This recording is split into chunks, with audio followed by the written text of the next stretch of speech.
Jake Morrison wiped the grease from his hands with an old rag and looked out through the porthole of the Lucky Strike. Stars stretched endlessly in all directions, but something caught his eye in the distance. A dark shape moved against the purple glow of the Kepler Nebula. Captain Rodriguez. Jake called over the ship's comm system. "You need to see this." Lisa Rodriguez arrived in the observation deck within minutes, her boots clicking against the metal floor. She'd been captain of this salvage crew for 12 years and trusted Jake's eyes more than most of her sensors. "What have you found?" she asked, standing beside him at the porthole. Jake pointed toward the nebula. They're about 2 clicks out. "Something big is drifting." Lisa pulled out her binoculars and adjusted the focus. After a moment, she lowered them with a surprised look on her face. "Danny, get up here now, and bring Amy too." Danny Clark, their security chief, arrived first. He was a big man with scars on his hands from too many boarding operations. Dr. Amy Turner followed close behind, carrying her tablet and looking curious about the sudden call. "Run a deep scan on that object," Lisa ordered. "I want to know everything." About it, Amy's fingers moved quickly across her tablet. The ship's sensors hummed to life, sending waves of energy toward the mysterious object. Data began flowing across her screen. "Captain, this is incredible," Amy said, her voice full of excitement. "The object is massive, nearly 2 kilometers long and half a kilometer wide. It's made of materials I've never seen before." "Is it a ship?" Danny asked, his hand moving instinctively to his weapon. "It appears to be," Amy replied, still reading the data. "But the design is unlike anything in our databases. The hull seems to be part metal and part something else, maybe crystal or some kind of organic compound." Jake pressed his face closer to the porthole. Even without instruments, he could see the object was not natural. Its lines were too smooth, too purposeful. This was definitely a ship, but not one built by human hands. "How long has it been out there?" Lisa asked. Amy ran more scans. "Based on the radiation signatures and drift patterns, I'd say at least a century, maybe longer. There's no power signature at all. It's completely dead." "Dead ships don't stay in one piece for that long," Danny said. "Not out here in the nebula. The radiation should have torn it apart by now, unless it's built from something much stronger than our materials," Jake added. He had worked on hundreds of ships in his 20 years as a mechanic. This one looked different from anything he had ever seen. Lisa made her decision. "We're going aboard." Danny prepped the boarding shuttle. "Amy, I want full environmental suits for everyone. Jake, grab your tools. If this thing has been floating for a century, we might need some creative repairs to get inside." "Captain," Danny said carefully, "my crew is getting nervous. Ships don't just sit perfect in space for 100 years. There might be a reason it was abandoned." "There's always a reason," Lisa replied. "But that's why we're salvagers. Someone else's bad luck is our good fortune." The boarding shuttle detached from the Lucky Strike an hour later. Jake sat in the back, checking his toolkit one more time. His magnetic boots, plasma cutter, universal connectors, and emergency patches were all ready. He had learned long ago that you never knew what you might need on a dead ship. As they got closer, the alien vessel became even more impressive. Its hull was smooth like glass in some places, and rough like stone in others. Strange symbols were carved deep into its surface, running in lines from front to back. "I've never seen writing like that," Amy said, staring at the symbols through the shuttle's window. "I've never seen a ship like that," Jake replied. The more he looked at it, the more convinced he became that this vessel had not been built by any known species. Danny guided the shuttle toward what looked like a docking bay near the middle of the ship. The bay doors were closed, but Jake's sensors showed the space behind them was pressurized. "That's interesting," Amy said, reading her instruments. "There's atmosphere inside, but it's not breathable for humans. High nitrogen, low oxygen, and some trace gases I can't identify." "The environmental suits stay on," Lisa ordered, "no matter what we find in there." Danny activated the shuttle's cutting beam and began working on the docking bay doors. The alien metal resisted at first, then suddenly gave way.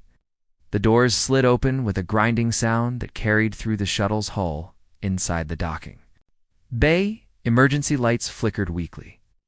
The space was enormous, large enough to hold dozens of shuttles the size of theirs. But it was empty, except for some strange equipment mounted on the walls. "Power is still running somewhere," Jake observed. "Those lights shouldn't be working if the ship's been dead for a century." They docked the shuttle and prepared to disembark. Lisa checked her weapon one more time, while Danny scanned for life signs. Amy gathered her research equipment, eager to study whatever they might find. "Remember," Lisa said as they prepared to open the shuttle door? "We don't know what happened to the original crew. Stay together, stay alert, and don't touch anything unless Jake says it's safe." Jake stepped out first, his boots magnetic clamping to the deck. The air inside the docking bay shimmered slightly, and he could hear a low humming sound coming from deeper in the ship. "There's definitely power running through this thing," he reported, "and the artificial gravity is working. I can feel it pulling at my tools." The walls around them were covered in the same strange symbols they had seen on the hull. But here, some of the symbols were glowing with a soft blue light. "Captain," Amy said, her voice full of wonder, "I think this ship is still alive." Jake followed the glowing symbols down a long corridor that curved gently to the right. The walls were smooth and warm to the touch, even through his gloves. Behind him, Lisa, Danny, and Amy moved carefully, their footsteps echoing in the strange space. "The symbols are getting brighter," Amy observed, scanning them with her equipment. "They're reacting to our presence somehow." "Or something knows we're here," Danny muttered, his hand staying close to his weapon. Jake stopped at a junction where 3 corridors met. Above them, the ceiling rose into darkness, and he could hear the humming sound getting louder. "This way," he said, pointing down the corridor where the sound was strongest. "If there's still power running, the main engineering section should be that direction." They walked for 10 more minutes before the corridor opened into a vast chamber. Jake's jaw dropped at what he saw. The room was filled with tall crystal structures that pulsed with soft light. Each crystal was connected to others by cables that looked like living vines. "This is incredible," Amy whispered, her scanner working overtime. "These crystals are generating power, but the technology is completely unknown. It's like they're growing the energy instead of creating it." Jake approached one of the larger crystals carefully. It was taller than he was, and hummed with energy. The surface was smooth, but had patterns inside that moved like slow lightning. "I've never seen anything like this. No, these aren't just power sources, they're alive somehow." Lisa kept watch while Jake and Amy studied the crystals. Danny explored the edges of the chamber, looking for other exits. The room had no obvious control panels or screens, just the crystals and their connecting cables. "Jake, look at this," Amy called. She was standing near a wall where the cables from several crystals joined together. "There's some kind of interface here. It looks like it's waiting for something." Jake walked over to where Amy stood. The interface was a smooth panel set into the wall, covered with the same glowing symbols they had seen throughout the ship. But these symbols were different. They moved and changed as he watched. "It's reacting to us," Jake said. He pulled out his multi-tool and activated its scanner. The device beeped and showed readings he had never seen before. "To me, the panel is sending out some kind of signal." "Don't touch it," Danny warned from across the room. "We don't know what it might do." But Jake was already reaching toward the panel. His curiosity as a mechanic was stronger than his caution. The moment his gloved hand touched the surface, the entire room exploded with light. The crystals flared bright enough to hurt their eyes even through their helmet visors. The humming sound became a roar, and Jake felt electricity run up his arm. He tried to pull his hand away, but it was stuck to the panel. "Jake!" Lisa shouted, running toward him. Then, as suddenly as it had started, the noise stopped. The crystals returned to their soft glow, and Jake's hand came free from the panel. But something new had appeared in the center of the room. A figure made of light stood among the crystals. It was tall and thin, with 4 arms and a head that was larger than a human's. The figure was translucent, like a hologram, but its eyes were bright and seemed to look directly at them. "Do not fear," the figure said in perfect English. "I am Keeper Zephnin, guardian of this vessel. I have been waiting for someone to wake me." The 4 humans stared at the holographic being. Danny's weapon was in his hand, but he didn't point it at the figure. Lisa stepped forward, her training as a captain taking over. "We are explorers from Earth," Lisa said carefully. "We found your ship drifting in space. We mean no harm." Zephanine's large head tilted to one side. "Earth. Yes, I have this world in my memory banks. You are humans. This is unexpected, but not unwelcome." Jake found his voice. "How long have you been waiting? This ship has been dead in space for over a century. 117 years, 4 months, and 16 days, Zeph9 replied. "I have been in minimal power mode, maintaining only the most basic systems. The ship has been dying slowly without proper maintenance." Amy stepped forward, her scientific curiosity overcoming her fear. "What happened to your crew? Where did they go?" Zephanine's expression grew sad. "My people are the Kailari. We fled our dying homeworld many generations ago aboard this vessel, the Wandering Garden. We searched the galaxy for a new home, but we found only rejection and betrayal from other species." "Your people abandoned the ship?" Lisa asked. "Not abandoned. Lost." Zephanine gestured to the crystals around them. "A plague swept through our population. One by one, we grew fewer. When too few remained to maintain the ship's systems, the survivors took the escape pods and sought shelter on nearby worlds. They left me here to guard our heritage." Jake looked around at the crystal power sources with new understanding. "You've been alone all this time? And the ship has been failing without the touch of living hands. The Kailari technology requires more than mechanical maintenance. It needs care, understanding, and what you might call intuition." Danny lowered his weapon completely. "Why are you telling us this? You don't know anything about us." "Because," Zeph9 said, turning to look directly at Jake, "this one's touch awakened systems that have been dormant for decades." His approach to the interface was not analytical or cautious. It was instinctive. The ship responded to him in ways it has not responded to anyone for many years. Jake felt a strange warmth in his chest. "I just touched the panel. I didn't do anything special." "You did more than you know," Zephanine replied. "The Wandering Garden contains the complete knowledge and culture of my people, technologies that could benefit all species. But the ship is dying. Without help, all of this will be lost forever." Lisa looked at her crew, then back at the holographic guardian. "What kind of help do you need?" "The kind that cannot be programmed or calculated," Zephanine said. "The kind that comes from beings who solve problems by feel rather than formula.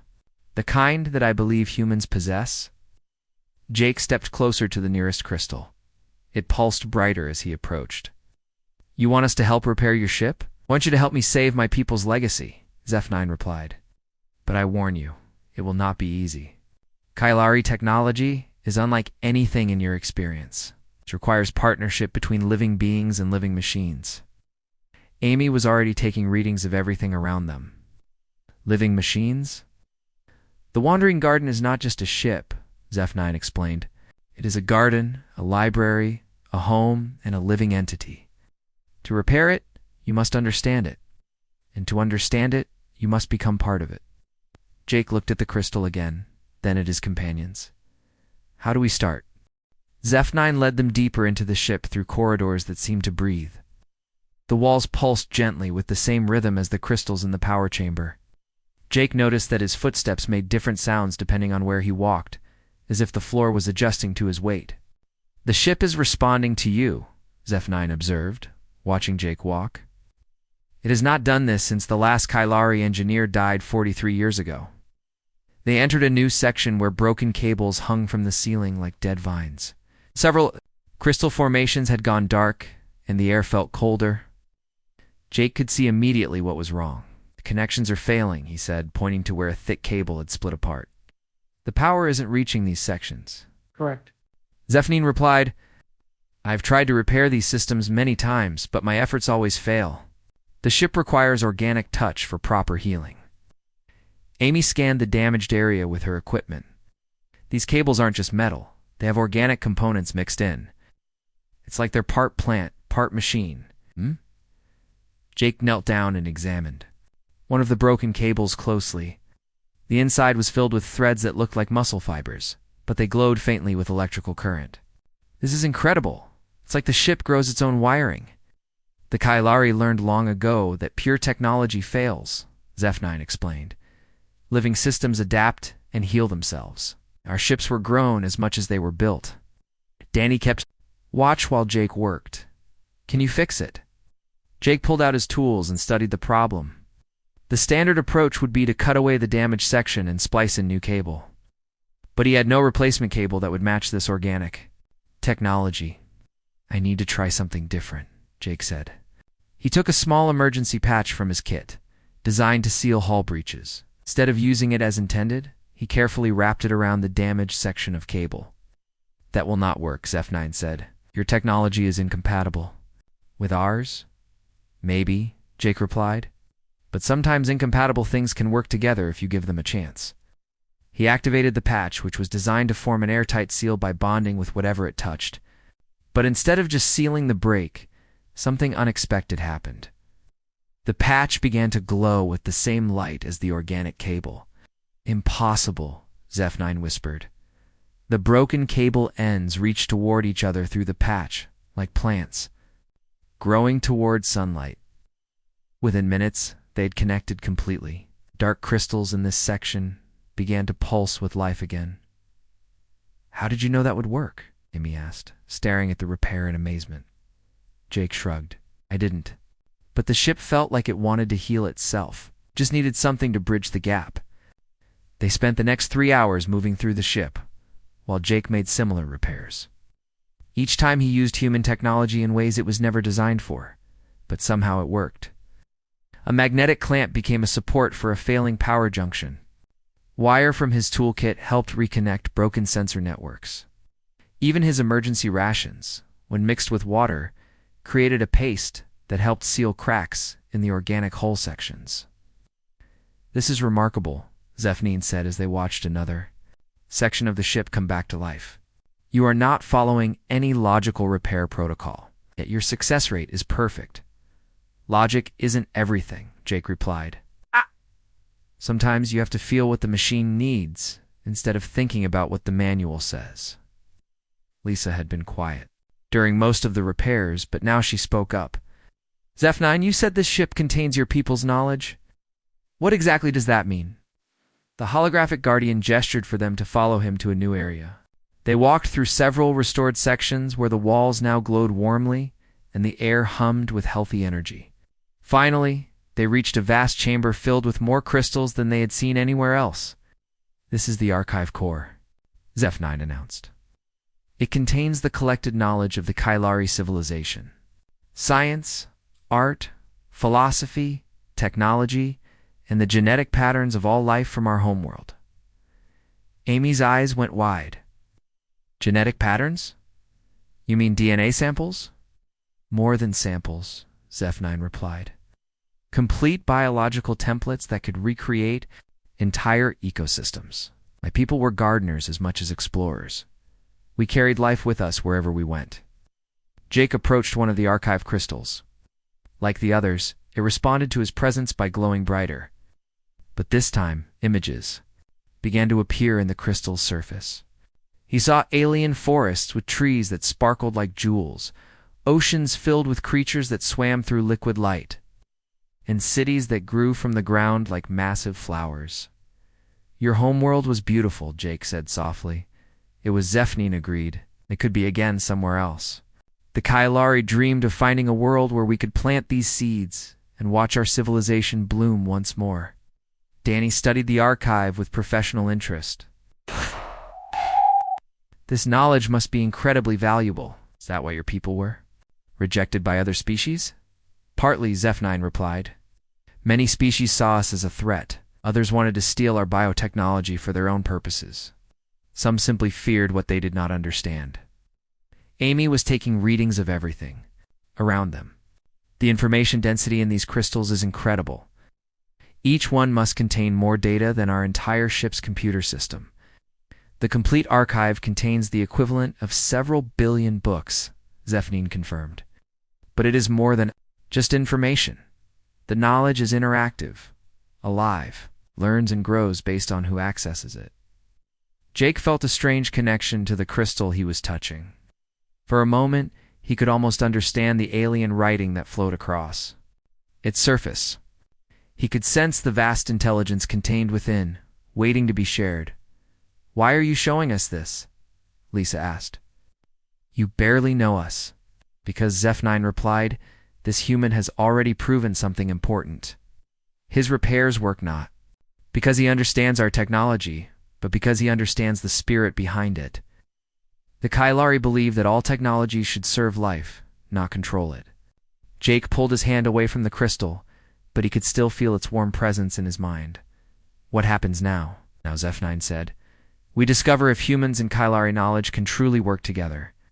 But I must warn you, there are still many systems that need repair, and some of them guard secrets that could change the balance of power in the galaxy." Jake was deep in the ship's navigation center, repairing a cluster of damaged crystals, when Zeph9's voice echoed through the chamber with unusual urgency. "Jake Morrison, please come to the medical bay immediately. Bring Dr. Turner with you." Jake looked up from his work. The navigation crystals were starting to glow again, showing star maps of regions he had never seen before. "Amy, did you hear that?" Amy nodded, packing her scanning equipment. Zeph9 sounds worried. That's the first time I've heard emotion in his voice. They made their way through the ship's corridors, which were now mostly restored thanks to Jake's repairs over the past 2 days. The walls pulsed with healthy light, and the air felt warm and alive. Jake had begun to think of the ship not as a machine, but as a living creature that had been sick and was now getting better. The medical bay was unlike any hospital Jake had ever seen. Instead of beds and machines, the room was filled with tall glass tubes that looked like giant test tubes. Most of them were dark and empty, but 3 near the center of the room glowed with soft blue light. "What are those?" Amy asked, approaching the glowing tubes. "Stasis pods," Zeph9 replied, his holographic form appearing beside them. "Before the final evacuation, some of my people chose to enter suspended animation. They hoped to survive until the Kailari could return to reclaim their ship." Jake walked closer to the nearest pod. Inside, he could see a figure floating in thick blue liquid. The being was tall and thin like Zeph9's hologram, with pale skin that seemed to glow from within. It had 4 arms crossed over its chest, and a large head with closed eyes. "They're still alive?" Lisa asked, joining them in the medical bay. "Barely," Zeph9 replied. "The stasis systems have been failing for decades. I estimate they have less than a week before the pods shut down completely." Amy began scanning the pods with her equipment. "The bioreadings are weak, but stable." "How long have they been in there?" 115 years, F9 answered. Elder historian Velkeith entered stasis first, followed by engineer Nimsalar, and finally young Rix Jonal. They were the last 3 Kailari aboard the ship. Jake examined the systems that kept the pods running. Technology was similar to what he had been repairing throughout the ship, but much more complex. Organic cables carried both power and what looked like nutrients to each pod. "The main problem is here," Jake said, pointing to a junction where several cables met.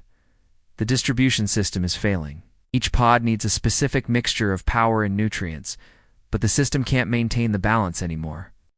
"I have tried to repair it many times," Zeph9 said, "but the medical systems require more precision than I can provide. One mistake could kill them all."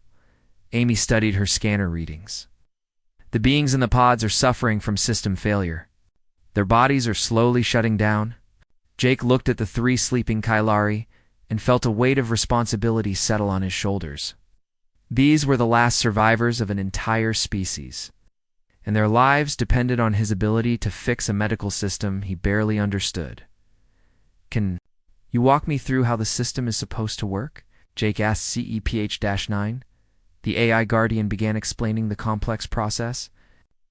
Each pod monitored the occupant's vital signs and adjusted the life support accordingly. The system had to provide the exact right amount of oxygen, nutrients, and cellular repair compounds every moment. "It's like taking care of a garden," Zeph9 said. "Each plant needs different amounts of water, sunlight, and nutrients. The system was designed to be tended by living Kailari who could sense what each pod needed." Jake nodded. This was similar to many of the other repairs he had made. The Kailari technology worked best when guided by intuition rather than strict programming. "I need to try something," Jake said. He placed his hands on the main control junction, just as he had done with the other systems throughout the ship.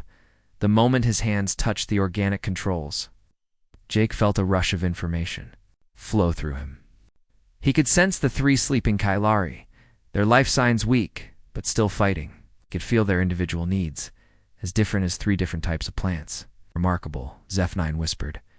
The system is responding to you just as it would to a Kailari medic. Jake began making adjustments, guided by instinct rather than knowledge. He redirected power from one pod to another, adjusted the nutrient mixture, and fine-tuned the life support systems. With each change, he could feel the sleeping Kailar growing stronger. Their vital signs are improving, Amy reported, watching her scanner. Whatever you're doing, it's working. After an hour of careful work, Jake stepped back from the controls.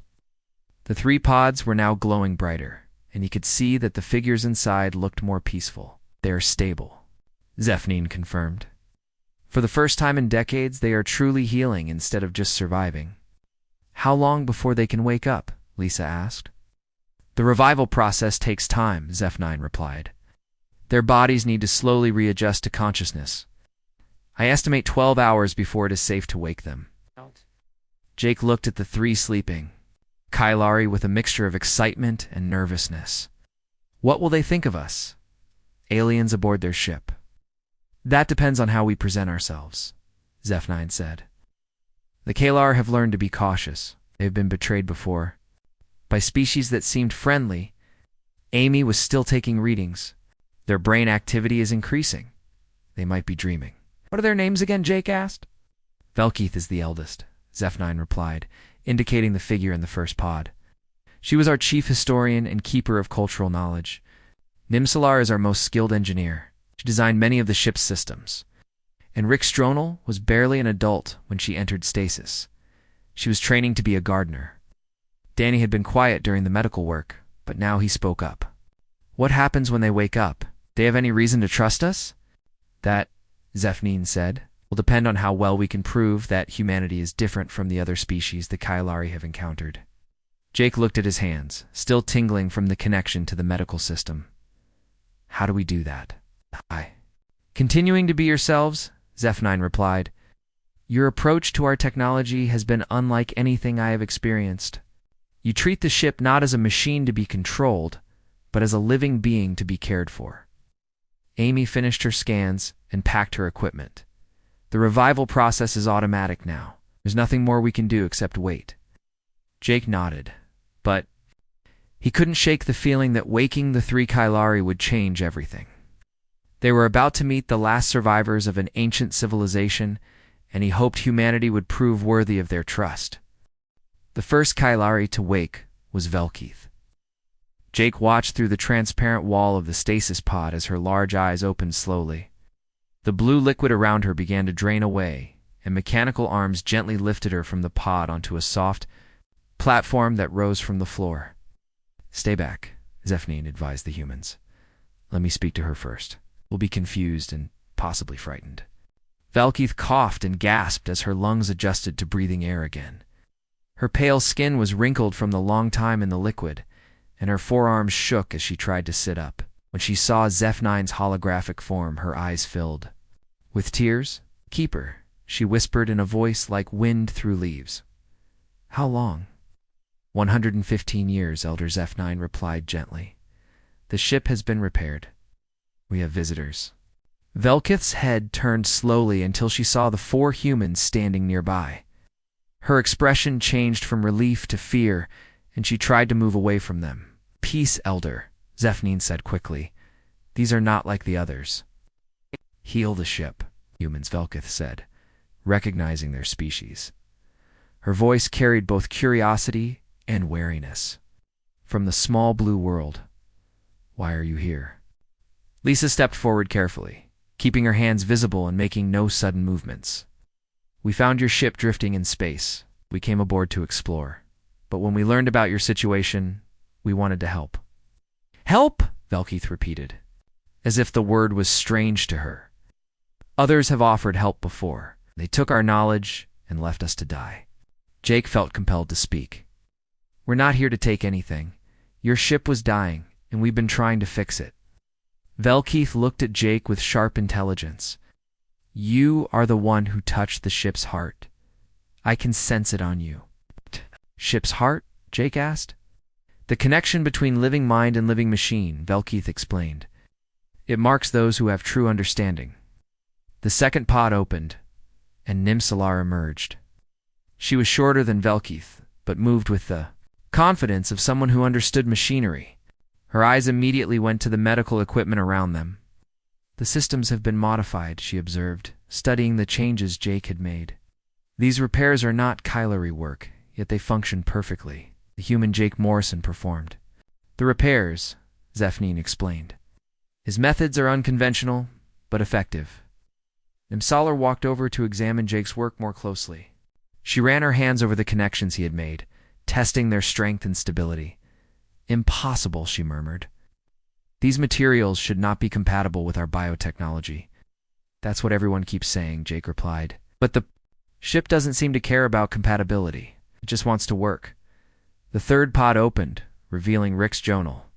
She was clearly the youngest, with smoother skin and brighter eyes.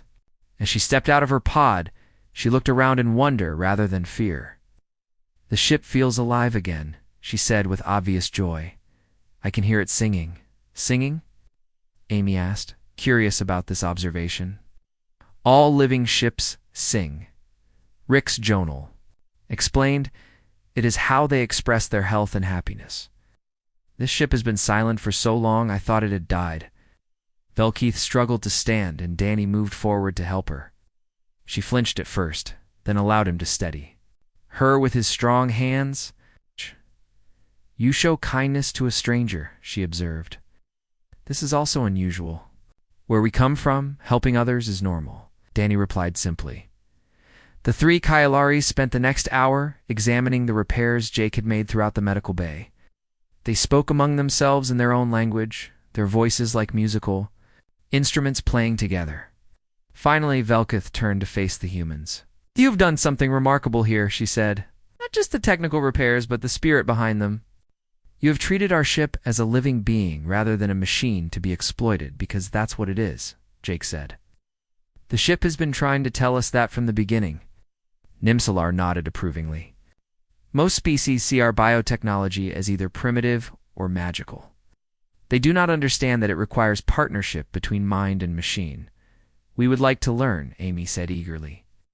Your technology could help many species if it were shared properly. Shared, Velkeith repeated thoughtfully. Yes, that is the word. Not taken or stolen, but shared. Rix Jonal had been exploring the medical bay, touching the walls and listening to the ship's sounds. Now she returned to the group with excitement in her voice. Elder, the quantum gardens are still intact, damaged but not dead. With proper care, they could bloom again. Quantum gardens? Lisa asked. The heart of our civilization, Velkeith explained. Gardens that exist in multiple dimensions, where we grew crops that could feed both body and spirit. They were the source of our greatest achievements.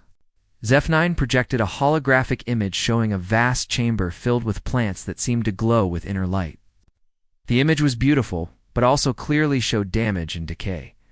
The gardens have been dying without proper tending, Nimsalar said sadly. They require not just knowledge but understanding. The gardener must become one with the plants. Jake studied the holographic image. He could see broken biocables, damaged growth chambers, and crystalline structures that had gone dark. It looked like the most complex repair job he had ever seen. Could it be fixed? He asked. The three Kylari looked at each other, having a silent conversation with their expressions. Finally, Velkeith spoke. Perhaps. But it would require someone who could connect with the garden's living systems.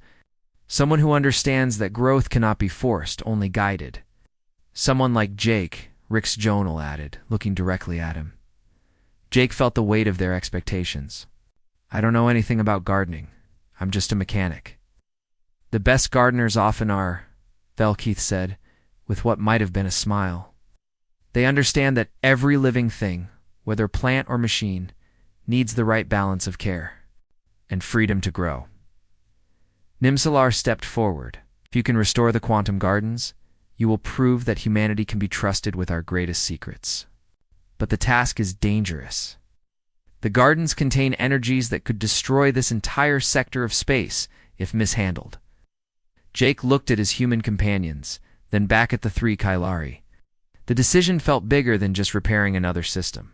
It felt like choosing the future relationship between their species. "Show me the gardens," Jake said finally. "Let's see what needs to be done." The quantum gardens were located in the deepest part of the ship, behind multiple security doors that opened only for Velketh's touch. As they walked through the corridors leading to the gardens, Jake could feel the ship's energy changing around them. The air hummed with a different frequency, and the walls seemed to pulse with anticipation. "The gardens are the ship's soul," Rick Stonell explained as they walked. "Everything else serves to protect and nurture them." When the final door opened, Jake stepped into a chamber that took his breath away. The space was enormous, stretching up into darkness above and extending far in all directions. But instead of the living garden he had expected, he saw a wasteland. Dead plants hung from support structures like broken spider webs. Crystal formations that should have glowed with life were dark and cracked. The air smelled of decay and lost dreams. Jake had never seen anything so beautiful that had been so completely destroyed. "This is worse than I thought," Nimsalar said quietly. "The cascade failure has spread to the quantum substrates." Jake walked deeper into the ruined garden, his boots crunching on dried plant matter. Near the center of the space, he found what looked like the main control system. It was a complex arrangement of crystals, organic cables, and growing surfaces that had once been alive with energy. "How does it work?" Jake asked, studying the dead system. "The quantum gardens exist in multiple dimensions at once," Velkeith explained. "The plants grow not just in our space, but in the spaces between spaces. They draw energy from the fabric of reality itself." Jake touched one of the main crystals carefully. It felt cold and empty, like a heart that had stopped beating. What went wrong? When the ship's population dropped too low, there weren't enough gardeners to maintain the quantum balance, Rick Stonell said. "The gardens need constant care from living minds that understand their nature." Amy scanned the area with her equipment. "The energy readings here are incredible, even in this dead state. If this system was working, it could power entire star systems." "Power was never the garden's primary purpose," Velkeith corrected. "They were meant to feed the soul as much as the body." The Kailari believed that true nourishment comes from harmony between the physical and spiritual worlds. Jake knelt down beside a cluster of dead growth chambers. Inside each one, he could see the remains of plants that looked like nothing from Earth. Some had leaves that seemed to contain tiny stars. Others had roots that disappeared into what looked like empty air. "These plants grew in multiple dimensions?" Jake asked. "Yes," Rick Stonell replied. "Their roots extended into quantum space, drawing nutrients from the energy that holds the universe together. When they died, they left holes in reality itself." Jake stood up and looked around the ruined garden with new understanding. This wasn't just a farming system that had failed. It was a wound in the fabric of space that was slowly getting worse. "The holes are expanding," Nimsalar confirmed, reading her instruments. "Eventually, they will tear open space in this region. The damage could spread across multiple star systems." "How do we fix it?" Lisa asked, though Jake could hear the concern in her voice. "The gardens must be replanted," Velkeith said. "But not with technology alone. The gardener must become one with the quantum fields, guiding the new growth with their own life force." Jake walked back to the central control system. As he approached, some of the crystals began to glow faintly, responding to his presence, just as the ship's other systems had done. "The gardens remember you," Rick Stonell observed with wonder. "They want to grow again." Jake placed his hands on the main control crystal. Immediately, he felt a rush of energy, unlike anything he had experienced before.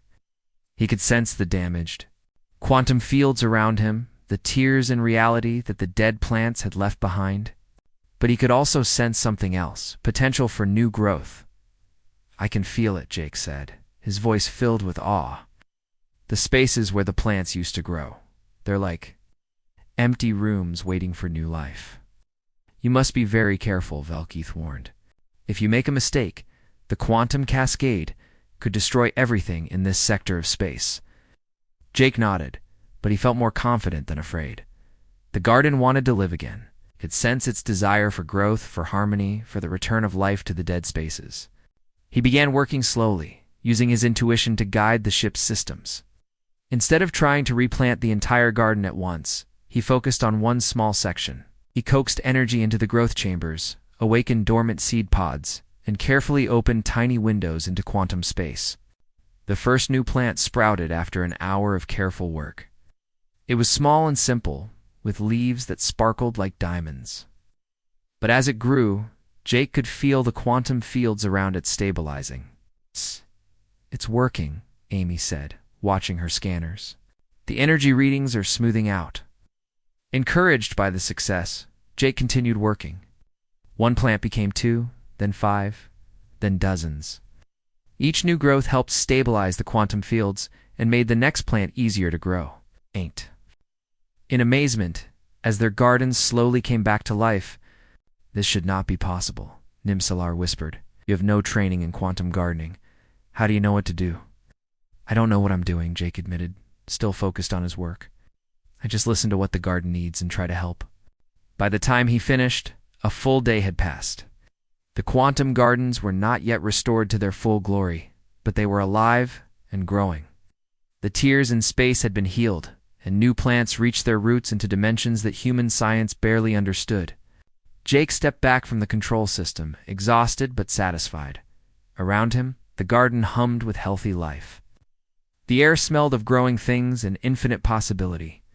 "You have done something that no Kailari has accomplished in over a century," Belkeith said, her voice filled with respect. "You have proven that humans can be trusted with our greatest secrets." "What happens now?" Lisa asked. "Now," Belkeith replied, "we begin a new chapter. The Wandering Garden will become a bridge between our peoples, humans and Kailar working together to spread life and knowledge throughout the galaxy." Jake looked around at the growing garden, then at his human friends and the 3 Kailari. "I think I'd like that. There's a lot more to learn about living machines. And there's a lot we can learn from humans about fixing things that seem impossible to repair," Rix Jonal added with something that sounded like laughter.